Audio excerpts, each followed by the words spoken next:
Processes, Not Results, or Everything I Ever Needed to Know About Life I Learned Washing Dishes, written by Khatzumoto, posted in March of 2009. Okay, not everything, but a lot. Dishes have been a perennial problem for me. Wherever I've lived, whomever I've lived with, dishes have been an issue. Some of this was simply a matter of lacking tools for the job. No warm water, not enough dishcloths, etc. But I had dish issues even when I had a dishwasher. Certainly living with other people compounds the matter, so I looked forward to when I could live alone, or just with my woman spouse, but even then, the dishes piled up. And so, no matter how organized looking I got on the outside, I always knew, Khatzumoto, you're not the man. You done ain't got nothing, homeboy. You can't even keep your dishes under control. I knew. Oh, I knew.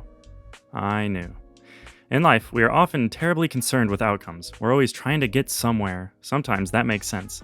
And things like intermediate goals can be very useful. But often, if the goal is too far away or the task is cyclical, perhaps it makes less sense to focus on where we're going, and more sense to focus on how we're getting there. Outcomeism and resultism often lead to short-sightedness, stress, and even ethical lapses. Result-orientedness is not a bad thing at all. Many areas need more of it. Japan's overworked adults need it injected intravenously right now, but many areas also need less of it. I submit to you that more often than not, our real concern should not be outcomes or goals or products, but processes. Bruce Schneier in His House. In simple mathematical terms, instead of aiming for a single, grand, impressive number, a value, a point like 0 or 1 or 100, such as number of dishes in sink equals 0, exam score equals 100, P, Japanese fluency, equals 1. Perhaps we should aim instead to construct a trend, a habit, a series of thousands, perhaps millions, of tiny, unimpressive points. Rather than try to get your sink empty, try to build a livable system that ensures a net reduction over time in the number of dishes in your sink, such that the net difference in the number of dishes between two reasonably distant points in time, Ti and Tj, is negative.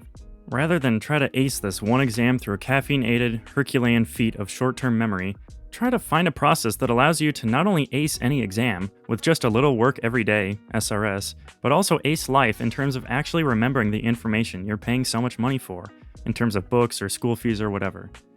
Rather than try to become fluent in a language, try to build a process that increases over time the quantity of language X that you can comprehend and produce. Or, put another way, build a process that decreases your ignorance of language X over time. Why the negative rewording? Because this turns an uphill mountain climbing style process into a downhill sleigh ride one, and insofar as there is real forward momentum/inertia involved in most of the processes that matter to us, the downhill/snowballing metaphor is actually more accurate than the mountain one, 2/many/slashes. The problem with our point-centric way of achieving goals and dreams, and whatever word is now most fashionable for the prize, is just that. It's a point. It's a single moment, ipso facto.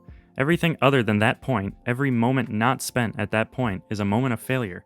Every moment your sink is not empty is a moment of filth and squalor. Anything that isn't overtly and directly connected to acing the exam becomes a waste of time.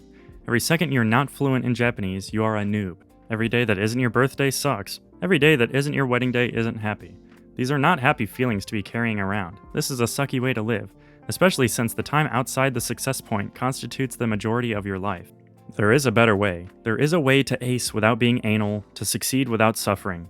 Why not turn your masochistic uphill struggle into a playground slide, just like at kindergarten? Steve Pavlina talked about this on his site, and Neil Fiore said it in The Now Habit.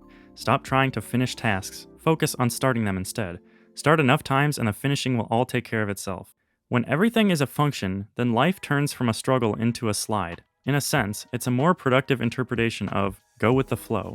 First, build the flow. Decide on tiny actions that put your function going in the right direction, then go with it. So did I solve the dishes problem? I'd like to think so. I simply wash n. Right now, n equals 5, number of dishes, then try and put away m, number of dishes.